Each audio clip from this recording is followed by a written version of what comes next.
اللہ اسوۃ حسنہ، بے شک نبی پاک صلی اللہ علیہ وسلم کی زندگی میں تمہارے لیے بہترین نمونہ ہے۔ کہ عالم وجود میں اللہ کی مرضی کے خلاف جو بھی چل رہا ہے اس کے پرخطر انجام سے لوگوں کو آگاہ کر دیا جائے، اور وہ بھی اس طرح کے عذاب الہی کے خوف سے اس کے دل و دماغ میں ایک ہلچل سی مچ جائے۔ یہ ہے انذار، یہ ہے تبلیغ۔ یا نبی اللہ السلام۔ بلال رضی اللہ تعالیٰ عنہ کو تپتی ریت پر لٹایا جاتا تھا، اور یہی بس نہیں تھی۔ طائف سے واپسی پر رسول اللہ صلی اللہ علیہ وسلم کے ساتھ وہ کچھ ہو گیا جو مکے میں 10 سالوں میں نہیں ہوا۔ 59 صحابہ کی لاشیں اٹھائی ہیں محمد رسول اللہ صلی اللہ علیہ وسلم نے، پھر جا کے اللہ کا دین غالب ہوا۔ هو الذی ارسل رسولہ بالہدی ودین الحق لیظہرہ علی الدین کلہ، وہی ہے اللہ جس نے بھیجا اپنے حبیب اپنے رسول کو الہدا۔ حبیبک خیر الخلق کلہم، یا نبی سلام علیک۔ اعوذ باللہ من الشیطان الرجیم، بسم اللہ الرحمن الرحیم۔ لقد کان لکم فی رسول اللہ اسوۃ حسنہ، صدق اللہ العظیم۔ رب اشرح لی صدری ویسر لی امری واحلل عقدۃ من لسانی یفقہوا قولی واجعل لی وزیرا من اہلی، آمین یا رب العالمین۔ اللہم صلی علی محمد وعلی آل محمد کما صلیت علی ابراہیم وعلی آل ابراہیم انک حمید مجید۔ اللہم بارک علی محمد وعلی آل محمد کما بارکت علی ابراہیم وعلی آل ابراہیم انک حمید مجید۔ ہماری نشستوں میں جو ابھی ہجرت کا سفر جاری ہے، اور اللہ تعالیٰ کی حکمت کے مطابق اللہ تعالیٰ نے اپنے نبی کو اور صحابہ کو مکے سے ہجرت کر جانے کا حکم دیا۔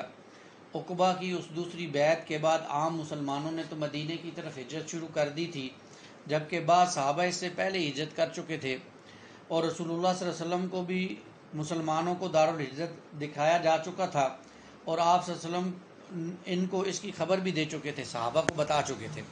آپ صلی اللہ علیہ وسلم نے فرمایا، میں نے دیکھا ہے کہ میں مکے سے ایک ایسی زمین کی طرف ہجرت کر رہا ہوں جہاں کھجوریں ہیں۔ میرا خیال تھا کہ یمامہ یا ہجر ہے، لیکن وہ مدینہ یعنی یثرب تھا۔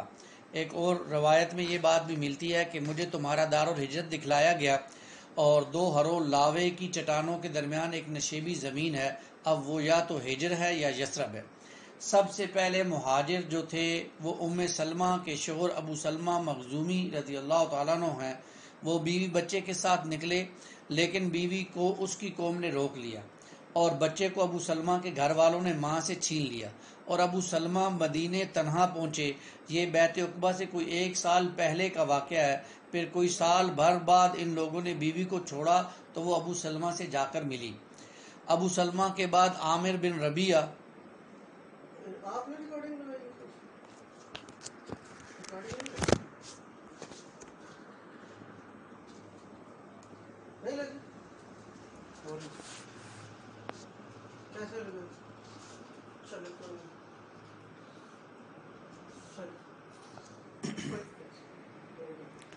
ابو سلمہ کے بعد عامر بن ربیعہ، ان کی بیوی لیلہ بنت ابی حشمہ اور عبداللہ بن ام مکتوب رضی اللہ تعالیٰ عنہ نے ہجرت کی۔ پھر بیعت عقبہ مکمل ہوئی تو مسلمانوں نے پے در پے ہجرت کی۔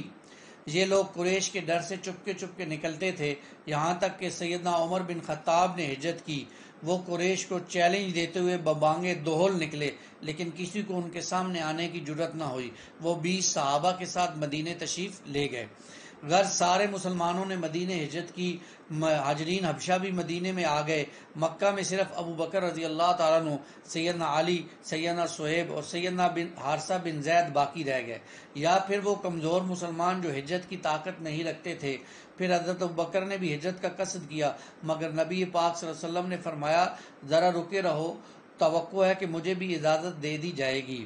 سیدنا ابوبکر نے کہا، میرے ماں باپ آپ پر فدا ہوں، آپ کو اس کی توقع ہے؟ آپ صلی اللہ علیہ وسلم نے فرمایا، نعم ہاں۔ چنانچہ ابوبکر رضی اللہ تعالیٰ عنہ رک گئے تاکہ رسول اللہ کے ساتھ سفر کرے۔ ان کے پاس 2 اونٹنیاں تھیں، انہیں صفِ ہجرت کے لیے ببول کے پتے کھلا کھلا کر خوب تیار کیا جاتا رہا۔ قریش اس دوران دارالندوہ میں اکٹھے ہوتے ہیں۔ دارالندوہ قریش کی پارلیمنٹ، یہ دیکھ کر وہ وہاں غصے سے دیوانے ہو گئے۔ مسلمانوں نے حفظ و امان کی ایک جگہ پا لی ہے، اس پر انہیں غصہ آ رہا ہے۔ انہیں مسلمانوں کی ہجرت اور مدینے میں اجتماع سے اپنے دین، اپنی تجارت اور اپنے وجود کے لیے خطرہ محسوس ہوا۔ چنانچہ وہ جمعرات 26 صفر سن 14 نبوت کی صبح کسی ایسی تجویز پر غور و خوض کرنے کے لیے دارالندوہ میں اکٹھے ہوئے جو اس خطرے سے نجات کی ضامن ہو۔ بالخصوص ابھی صاحب دعوت محمد رسول اللہ مکہ ہی میں تھے اور صبح شام میں ان کے بھی نکل جانے کا اندیشہ تھا۔ اس اجتماع میں سرداران قریش کے تمام نمایاں چہرے موجود تھے۔ ابلیس بھی، شیطان بھی نجد کے ایک شیخ جلیل کی صورت میں اجازت لے کر شریک ہوا۔ اہل اجتماع کے سامنے اصل قضیہ پیش کیا گیا تو ابو الاسود نے کہا ہم اسے اپنی زمین سے نکال دیں اور اپنا معاملہ درست کر لیں، پھر ہمیں اس سے کوئی واسطہ نہیں کہ وہ کہاں گیا۔ شیخ نجدی نے کہا تم دیکھتے نہیں اس کی بات کتنی عمدہ ہے، اس کے بول کتنے میٹھے ہیں، مزید برآں وہ کس طرح لوگوں کا دل جیت لیتا ہے، لہذا جب وہ ذرا یہاں سے نکلے گا تو کچھ تعجب نہیں کہ وہ عرب کے کسی قبیلے کے ہاں ٹھہرے اور لوگ اس کے گرد اکٹھے ہو جائیں، پھر وہ ان کی مدد سے تمہارے علاقے ہی پر چڑھ دوڑے اور تمہارے ساتھ جیسا چاہے سلوک کرے، کوئی اور تجویز سوچو۔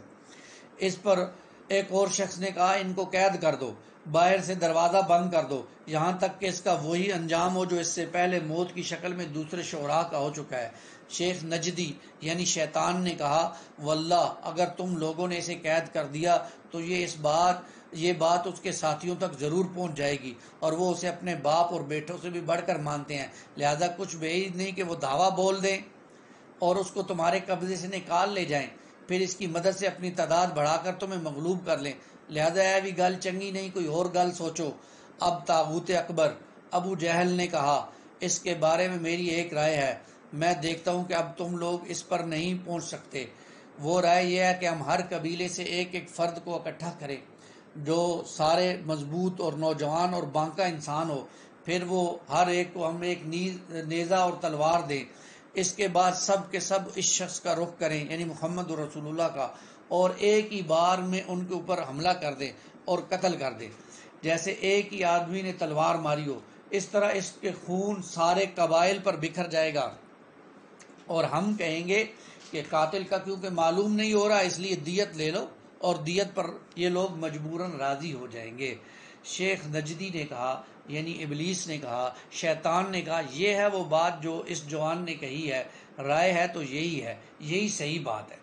اہل اجتماع نے یہی رائے پاس کی اور اسمبلی برخاست کر دی گئی، پارلیمنٹ برخاست کر دی گئی۔ اب یہ کیونکہ فیصلہ ہو گیا کہ محمد رسول اللہ صلی اللہ علیہ وسلم کو قتل کر دیا جائے گا۔ قریش کی تدبیر بھی دیکھیے، اللہ کی تدبیر بھی دیکھیے۔ بعض اوقات انسان کو معلوم نہیں ہوتا کہ اس کے خلاف کیسی تدبیریں چلی جا رہی ہیں، اللہ کو معلوم ہوتا ہے، اور اللہ انسان کو ایسے ان مظالم سے، ان تدابیروں سے نکال لاتا ہے کہ لوگ دیکھتے ہی رہ جاتے ہیں۔ تو اس قسم کا اجتماع جو ہوتا ہے اس کا مزاج یہ ہوتا ہے کہ وہ انتہائی رازدارانہ ہوتا ہے، معلوم نہیں ہونے پاتا کہ کیا ہو رہا ہے، ظاہری سطح پر کوئی ایسی حرکت پیش نہ آئے جو لوگوں کو معلوم ہو جائے کہ کیا ہوا ہے۔ اس پر اللہ کے رسول صلی اللہ علیہ وسلم کو اللہ تعالیٰ نے یہ بات بتائی اور آپ صلی اللہ علیہ وسلم کو ہجرت کی اجازت دی گئی، نکلنے کا وقت مقرر کیا گیا اور قریش کو جو ہے وہ پروگرام بھی آپ کو فلی بتا دیا گیا۔ جس بستر پر آپ سویا کرتے تھے آج کی رات اس بستر پر آپ نہ سوئیں، اس کی تلقین کی گئی۔ ادھر ٹھیک دوپہر کے وقت جب لوگ اپنے اپنے گھروں میں آرام کیا کرتے تھے، رسول اللہ صلی اللہ علیہ وسلم سیدنا ابوبکر کے گھر تشریف لاتے ہیں اور ان کے ساتھ ہجرت کا پروگرام طے کرتے ہیں۔ چنانچہ دونوں سواریوں کا سامان نہایت تیزی سے تیار کیا گیا اور عبداللہ بن ایک شخص تھا جو ابھی تک قریش ہی کے دین پر تھا، یہ بات طے کی اور اس کا عہد و پیمان لیا گیا کہ وہ اجرت پر ان کو مدینے لے کر جائے گا۔ یہ شخص راستوں کا بڑا ماہر تھا، اسے کہہ دیا گیا کہ وہ 3 رات کے بعد جبل سور کے پاس آئے۔ اس کے بعد رسول اللہ صلی اللہ علیہ وسلم واپس آ کر اپنے روزمرہ کے کاموں میں حسب عادت لگے رہے۔ کسی کو محسوس تک نہ ہوا کہ قریشی قرارداد سے بچنے کے لیے آپ صلی اللہ علیہ وسلم نے ہجرت کی یا اس کام کی تیاری کر لی ہے۔ رسول اللہ کی عادت یہ تھی صلی اللہ علیہ وسلم آپ نماز عشاء کے فوراً بعد سو جایا کرتے تھے، رات کو سو جاتے تھے، اور آدھی رات کے بعد گھر سے نکلنے کا پرام تھا، اس لیے آپ جو ہے رات میں سو جاتے اور آدھی رات کے بعد گھر سے نکل کر مسجد حرام میں آپ جاتے اور تہجد کی نماز پڑھا کرتے تھے، عام روٹین دی تھی۔ اس رات آپ صلی اللہ علیہ وسلم نے سیدنا علی کو اپنے بستر پر لٹایا، سلایا اور بتلایا کہ تمہیں کوئی تکلیف نہیں پہنچا سکے گا۔ چنانچہ جب آپ لوگ سو گئے، رات پر تاریکی طاری ہو گئی، تو شاسی لوگوں نے چپکے سے آ کر رسول اللہ صلی اللہ علیہ وسلم کے گھر کو گھیر لیا، گھر کے باہر پہرا لگا دیا۔ اب سارے لوگ کھڑے ہو گئے، سیدنا علی بن ابو طالب کو آپ کے بستر پر آپ کی چادر اڑا کر سلا دیا گیا، تو لوگوں نے سمجھا کہ محمد صلی اللہ علیہ وسلم ہیں اور سوئے ہوئے ہیں، چنانچہ وہ غرور اور تکبر سے مٹکنے لگے اور آپ کی گھات میں بیٹھ گئے کہ جب آپ اٹھیں گے اور باہر نکلیں گے تو وہ سارے آپ پر ٹوٹ پڑیں گے، اور یہ اللہ سبحانہ و تعالیٰ کی طرف سے قریش کے مکر کا جواب تھا۔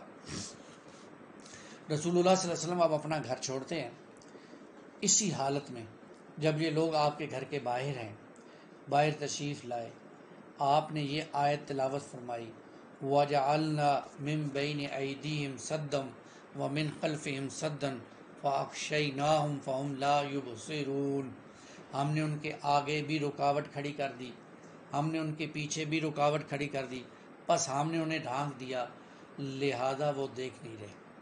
چنانچہ اللہ نے ان کی نگاہوں کو سلپ کر لیا، باندھ دیا، اور آپ کا مطلق احساس بھی انہیں نہ ہوا۔ اس کے بعد آپ صلی اللہ علیہ وسلم وہاں سے نکل کر ابو بکر کے گھر تشریف لے گئے۔ ان کے مکان کی ایک کھڑکی سے نکل کر دونوں حضرات نے یمن کا رخ کیا اور فجر کی پو پھوٹنے سے پہلے تقریباً 5 میل فاصلے پر واقع سور نامی پہاڑ ایک غار میں پہنچے۔ غار ہرا کے پاس پہنچ کر سب سے پہلے ابو بکر رضی اللہ تعالیٰ عنہ اندر داخل ہوتے ہیں تاکہ غار کی صفائی کی جائے، کوئی مضر چیز ہو تو رسول اللہ صلی اللہ علیہ وسلم کو تکلیف نہ پہنچے۔ چنانچہ انہوں نے غار کو صاف کیا، چند سوراخ تھے ان کو اپنے تہمت جو ہے وہ پھاڑ کر بند کیا، 1 یا 2 سوراخ باقی رہے، ان میں اپنا پاؤں ڈال دیا۔ پھر رسول اللہ صلی اللہ علیہ وسلم اندر تشریف لائے اور ابو بکر رضی اللہ تعالیٰ عنہ کی گود میں سو گئے۔ اس دوران میں ابو بکر رضی اللہ تعالیٰ عنہ کے پاؤں میں کسی چیز نے ڈس لیا، مگر وہ ہلے بھی نہیں، کیونکہ اس وجہ سے اگر ہل جاتے تو رسول اللہ صلی اللہ علیہ وسلم کی نیند ڈسٹرب ہو جاتی۔ آپ نے یہ گوارا نہیں کیا کہ میری تکلیف کی وجہ سے رسول اللہ صلی اللہ علیہ وسلم تکلیف میں پڑے، لیکن تکلیف کی شدت کی وجہ سے آپ کی آنکھوں سے آنسو نکل پڑے جو رسول اللہ صلی اللہ علیہ وسلم کے چہرے مبارک پر گرے، جس پر آپ صلی اللہ علیہ وسلم جاگ گئے اور آپ نے ماجرا دریافت کیا تو انہوں نے بتایا میرے ماں باپ آپ پر قربان ہو، مجھے کس چیز نے ڈس لیا ہے۔ اس پر رسول اللہ صلی اللہ علیہ وسلم نے اپنا لعاب یعنی اپنا تھوک ان کی اس جگہ پہ لگایا اور وہ تکلیف ختم ہو گئی۔ غار ہرا میں غار سور میں دونوں حضرات 3 رات رہے، اور یہ آپ ابھی کبھی مکے آپ کا جانے کے اتفاق ہو تو وہاں سے گاڑیاں جاتی ہیں 2 یا 3 کلومیٹر مکے سے، مدینے کے بالکل اپوزٹ میں یہ غار ہے، 3 غار ہیں وہاں پر، اور لوگ تو کہتے ہیں کہ یہ غار سور ہے اور یہ غار سور ہے، کوئی کہتے ہیں یہ ہے، لیکن کوئی تعین نہیں ہے کہ کون سا غار سور ہے کہ کس میں اللہ کے رسول صلی اللہ علیہ وسلم ٹھہرے تھے، تینوں ساتھ ساتھ واقع ہیں۔ تو رسول اللہ صلی اللہ علیہ وسلم 3 راتیں آپ کے ساتھ اپنے ابو بکر رضی اللہ تعالیٰ عنہ کے ساتھ رہے۔ آپ کے جو صاحبزادے تھے عبداللہ یہی رات گزارتے تھے، اور وہ گہری سوجھ بوجھ کے نوجوان تھے۔ وہاں سے سویرے نکل کر اس طرح قریش کے درمیان صبح کرتے گویا مکہ ہی میں رات گزاری ہے۔ پھر وہ کچھ قریش کی تدبیریں اور خبریں سنتے، اور جب رات کی تاریکی ہو جاتی تو ان خبروں کو لے کر غار میں پہنچ جاتے اور رسول اللہ کو اور سیدنا ابوبکر کو بتاتے۔ ادھر جو سیدنا ابوبکر کا غلام تھا یہ بکریاں چراتے چراتے جب رات کا ایک حصہ گزر جاتا یعنی آدھی رات گزر جاتی تو بکریاں لے کر غار کے پاس پہنچ جاتا، اور اس طرح دونوں حضرات وہاں سے ان بکریوں کا دودھ پی لیتے۔ پھر صبح کے روشنی کے وقت وہ غلام جو ہے وہ بکریاں ہانک کر پھر مکے کی طرف آ جاتا، اور انہیں عبداللہ بن ابوبکر کے قدموں کے نشانات پر لے جاتا تاکہ نشانات مٹ جائیں۔ باقی رہے قریش تو ان کے جوان رسول اللہ صلی اللہ علیہ وسلم کے بیدار ہونے کے انتظار میں وہاں باہر کھڑے رہے، اور گھیرا انہوں نے رکھا یہاں تک کہ صبح ہو گئی، اور جب صبح ہوئی اور سیدنا علی آپ کے بستر سے اٹھے تو ان کے ہاتھوں کے طوطے اڑ گئے۔ انہوں نے سیدنا علی سے آپ کے بارے میں پوچھا، سیدنا علی نے کہا مجھے تو علم نہیں ہے۔ اس پر انہوں نے سیدنا علی کو مارا اور گھسیٹ کر خانہ کعبہ تک لے گئے، کچھ دیر قید بھی رکھا لیکن بے فائدہ۔ اس کے بعد وہ سیدنا ابوبکر کے گھر آیا اور ان کی صاحبزادی سیدنا اسما سے دریافت کیا۔ سیدنا اسما نے کہا مجھے معلوم نہیں ہے۔ اس پر خبیث ابو جہل نے ایسا چانٹا مارا کہ ان کے کان کی بالی گر گئی۔ پھر انہوں نے ہر جانب تلاش شروع کر دی اور اعلان کیا کہ جو ان دونوں کو زندہ یا مردہ لائے گا ہر ایک کو بدلے میں 100 اونٹ انعام دیے جائیں گے۔ تلاش کرنے والے غارے کے دہانے تک بھی جا پہنچے، اس قدر قریب کہ اگر کوئی شخص سر نیچا کرتا اور اپنے پاؤں دیکھتا تو انہیں بھی دیکھ لیتا۔ اس صورتحال میں رسول اللہ کے بارے میں سیدنا ابوبکر کو سخت غم ہوا، تو آپ صلی اللہ علیہ وسلم نے فرمایا ابوبکر لا تحزن ان اللہ معانا، ابوبکر آپ پریشان نہ ہو، اللہ تعالی ہمارے ساتھ ہیں۔ اب آپ صلی اللہ علیہ وسلم 3 راتیں وہاں گزارنے کے بعد سوموار کی رات ربیع الاول سن 1 ہجری کی چاند رات کو مدینے کی راہ میں اللہ کے رسول چلتے ہیں۔ سوموار کو آپ صلی اللہ علیہ وسلم اپنے اس رہنما کے ساتھ چلتے ہیں۔ وعدے کے مطابق وہ سواریاں لے کر جبل سور کے دامن میں آیا۔ رسول اللہ اور سیدنا ابوبکر نے کوچ فرمایا، ان کے ساتھ عامر بن فہیرہ بھی تھے۔ رہنما پہلے جنوب کی جانب ینم کے رخ پر دور تک چلا اور پھر مغرب کی طرف مڑا اور ساحل سمندر کا رخ کیا۔ ساحل کے قریب پہنچ کر شمال کی طرف مڑ گیا اور ایک ایسے راستے پر چلا جس پر شاذ و نادر ہی لوگ چلا کرتے تھے۔ اس رات بھر اور پھر آدھے دن تک مسلسل سفر جاری رہا۔ جب راستہ خالی ہو گیا تو نبی پاک صلی اللہ علیہ وسلم نے ایک چٹان کے سائے میں استراحت فرمائی اور ابوبکر نے ارد گرد کا جائزہ لیا رضی اللہ تعالیٰ عنہ۔ اس دوران ایک چرواہا آیا، ابوبکر رضی اللہ تعالیٰ عنہ نے اس سے دودھ لیا اور جب نبی صلی اللہ علیہ وسلم بیدار ہوئے تو آپ کو دودھ پیش کیا۔ آپ صلی اللہ علیہ وسلم نے اتنا دودھ پیا کہ آپ کا جی خوش ہو گیا، پھر آپ وہاں سے آگے چلے۔ غالباً دوسرے دن آپ صلی اللہ علیہ وسلم ام معبد کے خیمے سے گزرے۔ یہ قدید کے اطراف میں رہتی تھی اور مکے سے 130 کلومیٹر دور ہے۔ آپ صلی اللہ علیہ وسلم سے پوچھا گیا حال عندک شیء، کیا تمہارے پاس کچھ ہے؟ اس نے میزبانی سے معذرت کی اور بتلایا کہ بکریاں دور دراز گئی ہوئی ہیں۔ ادھر خیمے میں ایک گوشے میں ایک بکری کھڑی تھی جسے کمزوری نے ریوڑ سے پیچھے چھوڑ رکھا تھا اور اس میں دودھ کا ایک قطرہ بھی نہ تھا۔ رسول اللہ نے اجازت لے کر اسے دھویا تو اس نے اس قدر دودھ دیا کہ ایک بڑا سا برتن بھر گیا جسے پوری ایک جماعت مشکل اٹھا سکتی تھی۔ آپ صلی اللہ علیہ وسلم نے اسے ام معبد کو پلایا، وہ آسودہ ہو گئی تو اپنے ساتھیوں کو پلایا، وہ بھی آسودہ ہو گیا تو خود پیا اور دوبارہ برتن بھر کر رکھ لیا۔ اس سے ام معبد کے پاس چھوڑ کر اللہ کے رسول روانہ ہو گئے۔ اس کا جب شوہر واپس آیا تو دودھ دے کر اسے بڑا تعجب ہوا۔ دریافت کیا تو ام معبد نے پوری بات بتائی اور نبی پاک صلی اللہ علیہ وسلم کا سراپا سر سے پاؤں تک اور گفتگو اور آپ کے آداب اخلاق بیان کیے۔ اس پر ابو معبد بول اٹھا، واللہ صاحب قریش ہے، میرا ارادہ ہے کہ آپ کا ساتھ اختیار کروں اور کوئی راستہ ملا تو میں ایسا ضرور کروں گا۔ تیسرے روز صبح اہل مکہ نے ایک آواز سنی جو مکے کے زیریں سے آئی تھی اور بلائی مکہ سے گزر کر نکل گئی۔ لوگوں نے اس کا پیچھا کیا مگر صاحب آواز کو نہ دیکھا۔ وہ کہہ رہا تھا، اللہ جو لوگوں کا رب ہے ان 2 رفیقوں کو بہترین جزا دے جو ام معبد کے خیمے میں نازل ہوئے۔ وہ دونوں خیر کے ساتھ اترے اور خیر ہی کے ساتھ روانہ ہوئے اور جو محمد کا رفیق ہوا وہ کامیاب ہوا۔ ہائے کسی، اللہ نے اس کے ساتھ کتنے بے نظیر کارنامے اور سرداریاں سمیٹ دی۔ بنو کعب کو ان کی خاتون کی قیامگاہ اور مومنین کی نگہداشت کا پڑاؤ مبارک ہو۔ تم اپنی خاتون سے اس کی بکری اور برتن کے متعلق پوچھو، تم اگر خود بکری سے پوچھو گے تو وہ بھی شہادت دے گی۔ پھر آپ صلی اللہ علیہ وسلم آگے بڑھے تو سراقہ بن مالک، یہ ایک شخص تھا، قریش نے جب اعلان کیا تھا انعام کے لالچ میں اپنے گھوڑے پر بیٹھ کر آپ صلی اللہ علیہ وسلم اور سیدنا ابوبکر کا پیچھا کیا۔ قریب پہنچا تو گھوڑا پھسل گیا، سراقہ نیچے اتر آیا۔ اس نے اٹھ کر فالگیری کی تیر دیکھے کہ نقصان پہنچا سکتا ہے یا نہیں۔ تیر وہ نکالا جو ناپسند تھا، لیکن فال بد کی پرواہ کیے بغیر وہ سوار ہو کر آگے بڑھا۔ جب اس قدر قریب پہنچا کہ آپ کی قرات سننے لگا اور آپ التفات نہیں فرماتے تھے جبکہ ابوبکر بار بار مڑ کر دیکھ رہے تھے تو اس کے گھوڑے کے اگلے دونوں پاؤں زمین میں دھنس گئے، یہاں تک کہ گھٹنوں تک جا پہنچے اور وہ گھوڑے سے گر گیا۔ پھر سراقہ کی ڈانٹ پر گھوڑا اٹھنے لگا تو بامشکل اپنے پاؤں نکال سکا اور جب وہ سیدھا کھڑا ہوا تو اس کے پاؤں کے نشان سے آسمان کی طرف دھوئیں جیسا غبار اڑ رہا تھا۔ سراقہ نے پھر فالگیری کے تیر نکالے۔ فالگیری سے مراد یعنی تیروں میں سے ایک تیر چنا کہ یہ تیر ماروں گا تو رسول اللہ صلی اللہ علیہ وسلم معاذ اللہ زخمی یا شہید ہو جائیں گے۔ وہی نکالا جو اسے ناپسند تھا۔ اسے اس پر زبردست رعب طاری ہو گیا اور یقین ہو گیا کہ نبی کا معاملہ غالب آ کر رہے گا۔ چنانچہ اب اس نے ایمان کی پکار کی۔ نبی پاک صلی اللہ علیہ وسلم اور سیدنا ابوبکر ٹھہر گئے۔ یہ ان کے پاس پہنچا اور بتلایا کہ قریش نے کیا طے کیا ہے، خود یہ کس ارادے سے چلا تھا۔ پھر زاد و متاع پیش کیا، لیکن نبی پاک صلی اللہ علیہ وسلم نے کچھ نہ لیا، البتہ اس سے اس خواہش کا اظہار کیا کہ آپ کی بات لوگوں سے چھپائے رکھے۔ سراقہ نے پروانہ عمل لکھوایا، آپ نے عامر بن فہیرہ کو حکم دیا اور انہوں نے ایک چمڑے پر لکھ دیا۔ پھر سراقہ واپس ہوا اور جو کوئی تلاش و جستجو میں ملا اس سے کہا، میں ادھر کی کھوج خبر لے چکا ہوں، یہاں تمہارا جو کام تھا کیا جا چکا اور جو تلاش کرنے والوں کو واپس کر دیا۔ اب آپ اندازہ کریں، اس موقع پر اللہ تعالیٰ کے نبی صلی اللہ علیہ وسلم نے سراقہ کو یہ بھی فرمایا کہ سراقہ، ایک وقت وہ آئے گا جب اللہ تعالیٰ تمہیں کسریٰ کے کنگن پہنائے گا، کسریٰ کے کنگن پہنائے گا۔ تو سراقہ بڑا حیران ہوا کہ آج وہ نبی جو چھپ کر اور ڈر کر مکے سے جو نکل رہے ہیں اور یہ مجھے کہہ رہے ہیں کہ اللہ تمہیں کسریٰ کے کنگن پہنائیں۔ اور اللہ نے دیکھا مسلمانوں کے دور میں، سیدنا عمر رضی اللہ تعالیٰ عنہ کے دور میں جب ایران فتح ہوا، کسریٰ کے کنگن لائے گئے تو سیدنا عمر رضی اللہ تعالیٰ عنہ نے سراقہ کو بلایا اور وہ کنگن پیش کیے تو ان کی آنکھوں سے آنسو آ گئے۔ تو انہوں نے فرمایا کہ مجھے میرے رسول نے خبر دی تھی کہ سراقہ ایک دن تم کسریٰ کے کنگن پہنو گے، آج وہ کنگن میرے ہاتھ میں ہے۔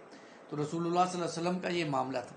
یعنی اللہ کی حکمت دیکھے کہ اللہ تعالیٰ بعض اوقات انسان کو معلوم ہوتا ہے کہ اس کے لیے آگے کچھ نہیں ہے، لیکن اللہ تعالیٰ اس سے خیر پیدا کرتے ہیں اور اسے اتنا عروج عطا کرتے ہیں کہ وہ دنیا کے سامنے چھا جاتا ہے۔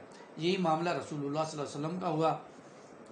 راستے میں آپ صلی اللہ علیہ وسلم کی بہت سے لوگوں سے ملاقات ہوئی اور آپ صلی اللہ علیہ وسلم نے ایک جگہ پر پڑاؤ ڈالا اور اس قوم کی لوگ نے آپ کے ساتھ 70 یا 80 لوگ تھے، آپ کے ساتھ نماز پڑھی، مسلمان ہو گئے اور عشاء کی نماز کا وقت ہوا تو آپ نے وہاں پر جو ہے وہ نماز پڑھی اور اس کے بعد اللہ کے رسول آگے چلے۔ اب آپ دیکھیں کہ ایک مقام آیا، قباء کا مقام۔ اللہ کے رسول صلی اللہ علیہ وسلم 8 ربیع الاول کو اور جو ہے وہ قباء میں داخل ہوئے اور اہل مدینہ نے جب رسول اللہ صلی اللہ علیہ وسلم کی روانگی کی خبر سنی تھی، روزانہ صبح صبح وہ باہر نکل کر آتے تھے اور وقت دوپہر ہو جاتی تھی تو پلٹ آتے تھے۔ یہ اصل میں آج بھی اگر آپ جائیں تو مدینہ مسجد نبوی سے 3 کلومیٹر شمال کی طرف قباء کا مقام ہے اور یہ اتنی فضیلت والی جگہ ہے کہ اس مقام پر 2 رکعت نماز نفل پڑھنے کا ثواب ایک عمرے کے ثواب کے برابر ہے۔ یعنی اللہ کے رسول صلی اللہ علیہ وسلم نے فرمایا یہ بڑی اچھی جگہ ہے، جانا چاہیے۔ اور جتنے دن انسان مدینے میں رہے، یہ ایک اب تجربے کی یا یوں سمجھیے کہ ایک مشورے کے تن بات کر رہا ہوں کہ روزانہ صبح فجر پڑھ کے وہ چلے، 2-3 کلومیٹر واک بھی ہو جائے گی اور قباء میں جا کر نماز پڑھے، 2 اشراق کے نفل پڑھے، ساتھ 2 نفل مزید پڑھ لے اور پھر وہاں سے واپس آ جائے تو یہ ایک بہترین ہے معاملہ۔ بہرحال یہ فرض یا نفل نہیں ہے، یہ تو ایک مشورے کی بات ہے۔ قباء کے مقام پر اللہ کے رسول صلی اللہ علیہ وسلم وہاں پر جو ہے وہ چلے ہیں تو کچھ ہی دیر آگے پہنچے ہیں تو جمعے کا وقت ہو گیا۔ قباء سے آپ چلیں گے تو تھوڑا سا آگے جائیں گے تو مسجد جمعہ ہے، وہاں آج بھی موجود ہے۔ وہاں اللہ کے رسول صلی اللہ علیہ وسلم نے پہلی مرتبہ جمعے کی نماز پڑھائی اور اسی نام سے جمعے کی نماز کیونکہ وہاں پر پڑھائی، اس لیے آپ صلی اللہ علیہ وسلم کی نماز پڑھانے کی وجہ سے اس مسجد کا نام مسجد جمعہ پڑ گیا۔ تو اللہ کے رسول صلی اللہ علیہ وسلم مدینے میں داخل ہوتے ہیں، جمعے کے بعد آپ جمعہ پڑھانے کے بعد مدینے کا رخ کرتے ہیں۔ لوگ استقبال کے لیے امڑ پڑے تھے، گھر اور گلی کوچے حمد اور تسبیح گونج رہے تھے، عورتیں اور بچے بچیاں نکل کر یہ کہہ رہے تھے طلع البدر علینا، یہ الفاظ یہ اشعار وہ پڑھ رہے تھے، ہم پر مدینے کے اطراف سے 14ویں کا چاند طلوع ہوا، جب تک اللہ کو پکارنے والا پکارے ہم پر شکر واجب ہے، اسے ہم میں بھیجے گئے نبی آپ واجب الاطاعت دین لے کر آئے ہیں۔ رسول اللہ صلی اللہ علیہ وسلم انصار کے جس محلے سے گزرتے لوگ آپ کی اونٹنی کی نکیل پکڑ لیتے اور عرض کرتے کہ ہر طرح کا سامان اور ہتھیار اور حفاظت فرش راہ ہے، تشریف لائیے، لیکن آپ صلی اللہ علیہ وسلم یہ فرماتے خلو سبیلہا فإنہا مأمورۃ، کہ اونٹنی کو چھوڑ دو، یہ اللہ کی طرف سے مامور ہے۔ چنانچہ اونٹنی جب اس مقام پر پہنچی جہاں آج مسجد نبوی ہے تو بیٹھ گئی، لیکن آپ نیچے نہیں اترے یہاں تک کہ وہ اٹھ کر تھوڑی دور آگے گئی، پھر مڑ کر دیکھنے کے بعد پلٹ آئی اور اپنی پہلی جگہ پر دوبارہ بیٹھ گئی۔ آپ صلی اللہ علیہ وسلم اونٹنی سے اتر آئے، آپ اب لوگوں نے اپنے اپنے گھر لے جانے کے لیے آپ سے عرض کی، لیکن سیدنا ابو ایوب انصاری رضی اللہ تعالیٰ نے جلدی سے آپ کا کجاوا اٹھا لیا اور اپنے گھر لے کر چلے گئے۔ اس پر رسول اللہ صلی اللہ علیہ وسلم نے فرمایا آدمی اپنے کجاوے کے ساتھ ہے، یعنی ہم ابو ایوب انصاری کے گھر میں ٹھہریں گے۔ البتہ اسد بن زرارہ رضی اللہ تعالیٰ عنہ نے آپ کی اونٹنی کی نکیل پکڑ لی، اس لیے وہ انہی کے پاس رہی۔ ادھر سرداران انصار نے رسول اللہ صلی اللہ علیہ وسلم کی ضیافت میں ایک دوسرے سے بڑھ کر حصہ لیا، چنانچہ ان کی طرف سے روزانہ کئی کھانے پیش کیے جاتے، کوئی ایسی رات نہ آتی کہ آپ کے دروازے پر 3-4 تشت حاضر نہ ہوئے ہوں۔ اسی دوران سیدنا علی رضی اللہ تعالیٰ عنہ بھی ہجرت کر کے مکے میں 3 روز قیام کر کے آپ صلی اللہ علیہ وسلم نے جو حکم دیا تھا آپ کو امانتیں واپس کر کے پھر پیدل چڑھے اور قباء میں آ کر رسول اللہ صلی اللہ علیہ وسلم سے مل گئے۔ ان کا قیام کلثوم بن ہدم کے مکان پر تھا۔ اس کے بعد اہل بیت کی ہجرت ہوئی۔ جب رسول اللہ صلی اللہ علیہ وسلم مدینے میں قیام پذیر ہو چکے تو زید بن حارثہ ابو رافع کو مکہ بھیجا۔ وہ نبی صلی اللہ علیہ وسلم کی دونوں صاحبزادیاں سیدہ فاطمہ اور ام کلثوم، ام المومنین سیدہ سودا، ام ایمن اور اسامہ بن زید کو ساتھ لائے۔ ان کے ہمراہ عبداللہ بن ابو بکر بھی ابو بکر کے عیال اور ام رومان سیدہ عائشہ اسما کو لے کر آئے۔ یہ نبی صلی اللہ علیہ وسلم کی ہجرت کے 6 ماہ بعد کا واقعہ ہے۔ سیدنا شعیب رضی اللہ تعالیٰ عنہ کی ہجرت بھی ہوئی، اور کیا کمال ہجرت ہوئی کہ رسول اللہ صلی اللہ علیہ وسلم کے بعد ہجرت کی انہوں نے، اور جب ہجرت کا ارادہ کیا مشرکین نے انہیں روک لیا۔ ان کے پاس بہت سا مال تھا، وہ مال سے انہوں نے کہا کہ میں اس مال سے جو ہے وہ دستبردار ہوتا ہوں، تو مشرکین نے کہا اب تم جا سکتے ہو، یعنی مال ہمیں دے دو۔ انہوں نے مال چھوڑ دیا اور چلے گئے۔ اس پر اللہ کے رسول صلی اللہ علیہ وسلم نے فرمایا کیا خوب ہجرت کی، شعیب نے کیا خوب ہجرت کی۔ البتہ کمزور مسلمان جو تھے، مشرکین نے بعض مسلمانوں کو ہجرت سے روک رکھا تھا، وہ انہیں ستاتے تھے، انہیں تکلیفیں دیتے تھے۔ ان میں ولید بن ولید تھے، ایاس بن ابو ربیعہ تھے، حشام بن عاص تھے۔ رسول اللہ صلی اللہ علیہ وسلم کچھ عرصہ ان کے لیے نماز میں دعا میں قنوت نازلہ پڑھتے تھے، اور جن کفار قریش نے انہیں روکا تھا ان پر بد دعا کرتے تھے۔ یہی قنوت کی اصل وجہ بھی ہے۔ پھر بعض مسلمانوں نے جو رمندانہ قدم اٹھا کر انہیں کفار کی قید سے چھڑا لیا اور وہ بھی مدینے آ گئے۔ اب مہاجرین مدینے اترے تو جس زمین پر پل پڑے تھے اس کی یاد ستانے لگی۔ ظاہری بات ہے، انسان جس جگہ رہتا ہے، جس جگہ اس کی رہائش ہوتی ہے اس کو عادت ہی ہے، اور مدینے میں اللہ کی سب سے زیادہ جو ہے وہ کھلی زمین تھی۔ یہاں آنے کے بعد کچھ وبا بھی ہو گئی، کوئی مرض بھی پھیل گیا۔ آخر میں نبی پاک صلی اللہ علیہ وسلم نے اللہ سے دعا کی کہ اللہ ہمارے لیے نزدیک مدینے کو اس طرح محبوب کر دے جیسے مکہ محبوب تھا یا اس سے بھی زیادہ، اور مدینے کی فضا صحت بخش بنا دے، اور اس کی سا اور مد گلے کے پیمانوں میں برکت دے، اور اس کا بخار منتقل کر دے۔ اللہ تعالیٰ نے آپ صلی اللہ علیہ وسلم کی یہ دعا قبول کی، مسلمان امراض سے راحت پا گئے اور انہیں مدینے محبوب ہو گئے۔ آج بھی آپ دیکھیں مکے میں بھی لوگ جاتے ہیں لیکن مدینہ سب سے زیادہ محبوب ہے۔ یہ رسول اللہ صلی اللہ علیہ وسلم کی دعا کا نتیجہ ہے۔ آپ صلی اللہ علیہ وسلم کا روزہ مبارک بھی وہاں پر ہے، اور مدینے کے اندر آپ کو چیزیں بھی دنیاوی لحاظ سے دیکھیں گے تو مکے کی نسبت سستی ملے گی۔ مدینے کے لوگ بڑے بااخلاق ہوں گے، مکے کے لوگ ذرا ترش مزاج ہیں۔ یہ ساری چیزیں ہیں ہمارے ہاں۔ اب سوچنے کی بات ہے، ذرا غور فرمائیے کہ اللہ کے رسول صلی اللہ علیہ وسلم نے دین کی خاطر کیسی کیسی تکلیفیں اٹھائیں۔ اب یہ پوری ہجرت کا واقعہ میں نے آپ کے سامنے پیش کیا، 3 دن غار غور میں، پھر راستے کی صعوبتیں، تکلیفیں، کہاں سے گزرے رسول اللہ صلی اللہ علیہ وسلم نے، دین کے لیے کیسے کیسے مراحل سے گزرے ہیں محمد رسول اللہ صلی اللہ علیہ وسلم۔ آج وہ دین میرے اور آپ کے پاس ہے۔ آج ہم نے اس دین کا کیا حلیہ بگاڑ دیا ہمیں معلوم ہے۔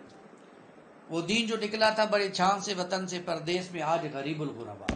آج اس دین کو کون جانتا ہے؟ محمد کریم صلی اللہ علیہ وسلم کے اخلاق کیا تھے، آداب، بڑی بڑی لچھے دار گفتگویں تو مل جائیں گی، لیکن رسول اللہ کا اخلاق اور کردار کہیں معاشرے میں نظر آتا ہے؟ ہر سال لاکھوں لوگ حج کر کے آتے ہیں، لاکھوں لوگ حج کر کے آتے ہیں، مکے میں مدینے میں تشریف رکھتے ہیں، روضہ رسول پر حاضری ہوتی ہے، لیکن معاشرے میں کوئی اخلاق و کردار میں تبدیلی آتی ہے؟ کیا وجہ ہے؟ ہم دین سے اور سیرت سے بہت دور ہو گئے ہیں۔ میں نے پہلے دن عرض کیا تھا کہ سیرت کا پڑھنا پڑھانا صرف سبحان اللہ کہنے کے لیے نہیں، یا صرف یہ میٹھا میٹھا معاملہ نہیں ہوگا، بلکہ یہ اس لیے ہے کہ ہم محبت رسول صلی اللہ علیہ وسلم ہمارے دلوں میں شامل ہو جائے، اطاعت رسول صلی اللہ علیہ وسلم ہمارے دلوں میں شامل ہو جائے۔ یہ ہے سیرت پڑھنے پڑھانے کا۔ رسول اللہ صلی اللہ علیہ وسلم نے مدینے کے میں پہنچ کر 4 بڑے اہم کام کیے۔ اور آپ اندازہ کریں کہ سب سے پہلا کام جو رسول اللہ صلی اللہ علیہ وسلم نے کیا مسجد نبوی کی تعمیر، اور یہ سلسلے میں آپ نے یہ جو پہلا قدم اٹھایا یہ مسجد نبوی کی تعمیر تھی، اور اس کے لیے وہ زمین خریدی کہ جس پر آپ کی اونٹنی بیٹھی تھی۔ یہ جو یتیم بچوں کی ملکیت تھی تقریباً 100 ہاتھ لمبی اور 100 ہاتھ چوڑی تھی۔ اس میں مشرکین کی چند قبریں تھیں، کچھ ویرانہ تھا، کھجور اور غرقہ کے چند درخت بھی تھے۔ آپ نے قبریں کھروا دی، ویرانہ ختم کر دیا، درخت اور کھجور کٹوا دیے اور انہیں قبلے کی جانب لگوا دیا۔ بنیاد تقریباً 3 ہاتھ کھدوائی، دیوار مٹی اور کچی اینٹوں سے تھی، دروازے کے دونوں بازو پتھر کے لگائے گئے، چھت کھجور کی شاخوں کی اور شتیر کھجور کے تنوں کے تھے، فرش پر ریت اور کنکریاں بچھائی گئی۔ مسجد میں 3 دروازے تھے، قبلہ شمال میں بیت المقدس کی طرف۔ تعمیر کے لیے رسول اللہ صلی اللہ علیہ وسلم مہاجرین اور انصار کے ساتھ خود پتھر اور اینٹیں اٹھا کر لاتے تھے۔ آپ صلی اللہ علیہ وسلم خود غور فرمائیے، اللہ کے رسول جن کے لیے صحابہ اپنی جانیں قربان کرنے کے لیے تیار، اور صحابہ اس کو سعادت سمجھتے تھے، لیکن وہ اپنے ہاں ہمارے ہاں لیڈرز کی طرح، ہمارے ہاں بڑوں کی طرح کسی کونے میں نہیں بیٹھے ہوئے تھے، بلکہ آپ بنفس نفیس کاموں میں شریک تھے۔ یہ ہے اسوہ اللہ کے رسول صلی اللہ علیہ وسلم، اور یہ اللہ کے رسول صلی اللہ علیہ وسلم کا دلوں کو جیتنے والا اسوہ ہے۔ ایک پوری ٹیم، اجتماعیت کو ساتھ لے کر چلنا، اپنے ساتھیوں کو ساتھ لے کر چلنا، یہ تھا معاملہ۔ مسجد نبوی تعمیر ہو گئی، لیکن یاد رکھیے یہاں نماز کی ادائیگی نہ ہوتی تھی۔ کبھی فجر کے بعد رسول اکرم یہاں نماز کی ادائیگی ہی صرف نہ ہوتی تھی، بلکہ کبھی فجر کے بعد رسول اکرم صلی اللہ علیہ وسلم تشریف فرما ہوتے، صحابہ سے گفتگو ہوتی، جہاں کبھی انفاق جمع ہوتا تھا، یہاں کبھی قتال کے حوالے سے مشاورت کی پلاننگ کیا کرتے تھے، یہاں کبھی مہمانوں کو ٹھہرایا جاتا تھا مسجد نبوی میں، یہاں آنے والے غیر مسلم وفود بٹھائے جاتے تھے، ان سے ڈائلاگ کیے جاتے تھے، یہیں پر تعلیم و تربیت کا معاملہ ہوا کرتا تھا، اور یہیں پر تزکیہ نفس کے متعلق گفتگو ہوا کرتی تھی، یہیں پر مسجد نبوی میں عدالتیں لگتی تھی، یہیں پر مسجد نبوی میں سیاسی امور پر گفتگو ہوتی تھی۔ یہ ہے مسجد کا وہ تصور جو ہمیں مسجد نبوی سے ملتا ہے یا دور نبوی سے ملتا ہے، اور آج ہماری مسجد میں گفتگو نہیں ہو سکتی، اور تو اور ہم نے مسجد سے نکاح کو بھی نکال کر جو ہے وہ شادی ہالز میں منتقل کر دیا۔ آج بھی عیسائی اگر شادی کرے گا، ان کا چاہے بڑے سے بڑا ہی کیوں نہ ہو، اس کی شادی ہوگی تو اس کو چرچ جانا پڑے گا ایجاب و قبول کے لیے، لیکن مسلمان کے پاس 4 پیسے کے آئے، اس نے مسجد کو چھوڑ کر شادی ہالز کو نکاح کا ذریعہ بنا لیا۔ یہ ہے مسجد کا معاملہ۔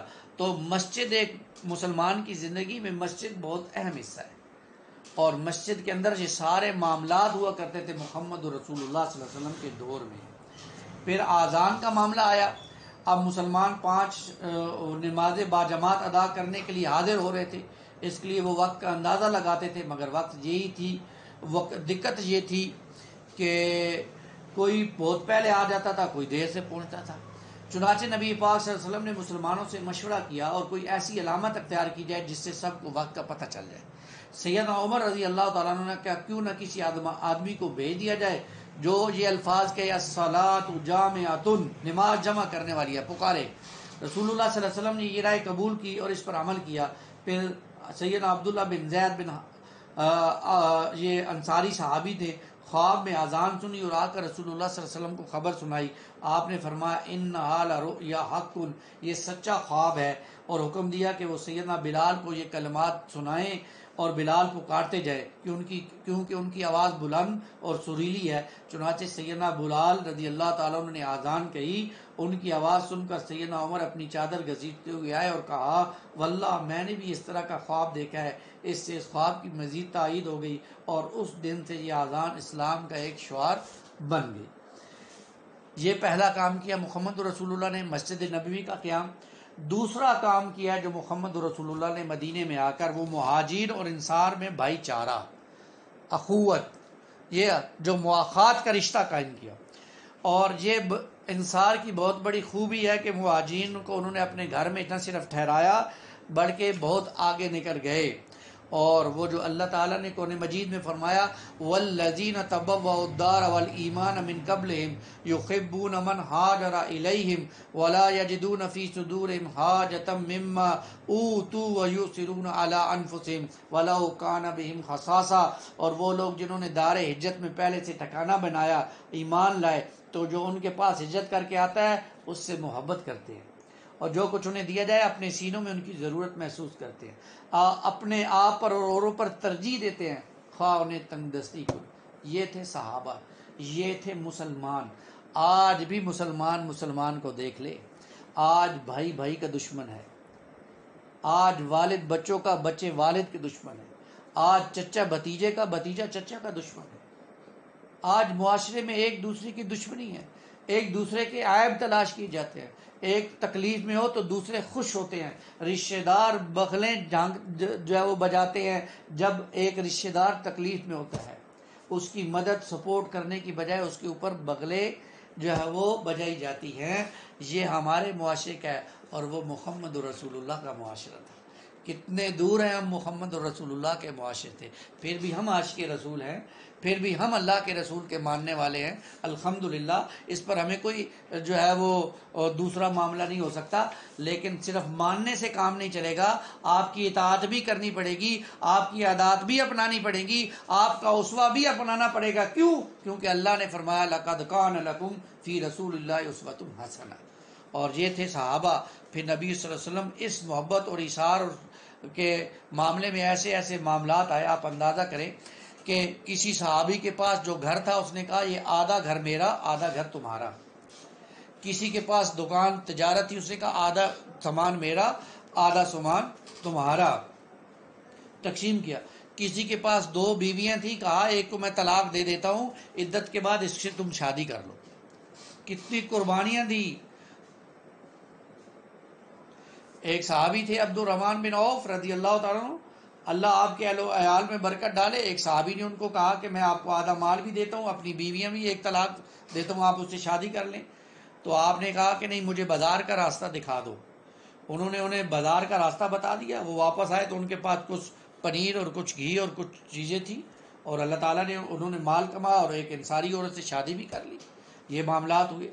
تو یہ دوسرا کام کیا محمد رسول اللہ نے، اخوت اور بھائی چارے میں مسلمانوں کو موافقات کے رشتے میں جوڑ دیا مدینے میں۔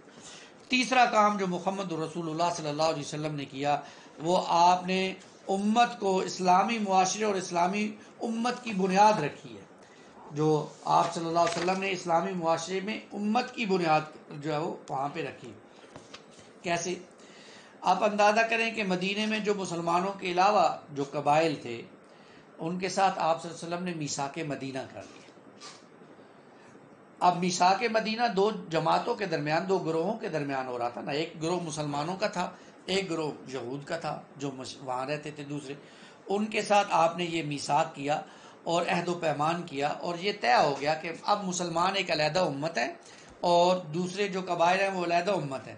تو ان کے درمیان ایک تحریر ٹھہری، ایک میثاق ٹھہرا کہ کم از کم یہ تو ہوگا کہ اگر مدینے پر کوئی باہر سے حملہ کرے گا تو سارے مدینے والے مل کر اس کا مقابلہ کریں گے، چاہے وہ یہودی ہے چاہے وہ مسلمان ہے، سارے مل کر۔ اور یہ بہت بڑی کمال حکمت کی بات تھی کہ اب ظاہری بات ہے باہر سے حملہ کرنے والے مشرکین تھے نا، تو یہ مل کر جو ہے وہ کام کریں گے۔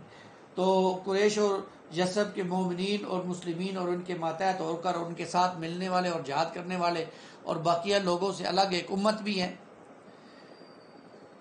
ٹھیک ہے۔ اور اسی طرح کے معاملات ہوئے کہ کوئی مومن کسی مومن کو کافر کے بدلے قتل نہیں کرے گا، اور نہ کسی مومن کے خلاف کسی کافر کی مدد کرے گا۔ اللہ کا ذمہ ایک ہے، لہذا ایک معمولی آدمی کا دیا ہوا ذمہ بھی سارے مسلمانوں پر لاگو ہوگا۔ اسی طرح اور بہت سے معاملات جو ہے وہ میثاق مدینہ میں اللہ کے رسول صلی اللہ علیہ وسلم نے جو ہے وہ طے کیے، اور صحابہ نے بھی جو ہے وہ اس پر اللہ کے رسول صلی اللہ علیہ وسلم نے جو ہے وہ معاملات کیے۔ تو اللہ کے رسول صلی اللہ علیہ وسلم نے جو یہ کام کیا، آپ اندازہ کریں اس سے جو ہے وہ کتنی حکمت بڑی بات ہے۔ مواخات کا رشتہ قائم کیا، مسجد نبوی تعمیر کی، اور میثاق مدینہ جس سے آپ نے یہودی قبائل کو جو ہے وہ جکڑ لیا۔ یہ ہے رسول اللہ صلی اللہ علیہ وسلم کے شاندار کام جو آپ صلی اللہ علیہ وسلم نے مکے مدینے میں آ کر۔ چوتھا کام جو رسول اللہ صلی اللہ علیہ وسلم نے کیا، وہ مکے والوں کو مکے سے باہر نکالنے کے لیے 8 مہمات روانہ کی. کیوں؟ رسول اللہ صلی اللہ علیہ وسلم کا مشن یہ نہیں تھا کہ آپ مکے سے مدینے میں ہجرت کر کے آ کر صرف یہاں لوگوں کو واعظ و نصیحت کہتے رہیں گے. نہیں، اللہ کے رسول کا مشن تھا اللہ کی زمین پر اللہ کے دین کو غالب کرنا، اور اس مشن کو مکمل ہونا تھا جس کے لیے عرب کو فتح کرنا، مکے کو فتح کرنا ضروری تھا اور ان سے جنگ ضروری تھی. اس لیے رسول اللہ نے پہل خود کی. ہمارے ہاں کچھ لوگ دین کی معاملات کو جب بیان کرتے ہیں تو یہاں آ کر خاموشی اختیار کر لیتے ہیں کہ رسول اللہ صلی اللہ علیہ وسلم نے نہیں کیا قتال، آپ صلی اللہ علیہ وسلم نے نہیں کیا، یہ تو آپ نے جب انہوں نے حملہ کر دیا تو بدلے میں کیا. غلط بات ہے، بالکل غلط بات. خود رسول اللہ صلی اللہ علیہ وسلم نے بدر سے پہلے 8 مہمات روانہ کی ہیں، جن میں سے آخری مہم کے اندر ایک کافر مارا گیا جس کے اوپر وہ ویلا مچایا جو بدر کا جو معاملہ بنا. ان 8 میں سے 4 کی آپ نے خود قیادت کی ہے. اور یہ کس لیے تھا؟ تاکہ مکہ کی شاہراہ کو چھیڑا جائے اور وہ لوگ جنگ کے لیے آئیں. اور پھر جنگیں ہوئی ہیں، پھر غزوہ بدر ہوا ہے، پھر احد ہوا ہے، پھر آگے جا کر جناب احزاب ہوا ہے. انشاءاللہ اگلی نشست میں اس پر پڑھیں گے. اللہ تعالیٰ مجھے اور آپ کو رسول اللہ صلی اللہ علیہ وسلم کی سیرت پڑھنے کی اور اس سے ہدایت اخذ کرنے کی اور اس سے اپنے دل میں محبت رسول پیدا کرنے کی توفیق عطا فرمائے. آمین یا رب العالمین. اقول قولی ھذا استغفر اللہ لی ولکم ولسائر المسلمین والمسلمات.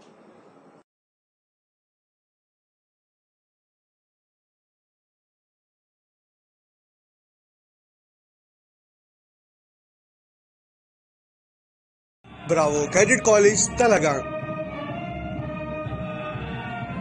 بالمقابل نزد نیو لاری اڈا چکوال روڈ تلگانگ.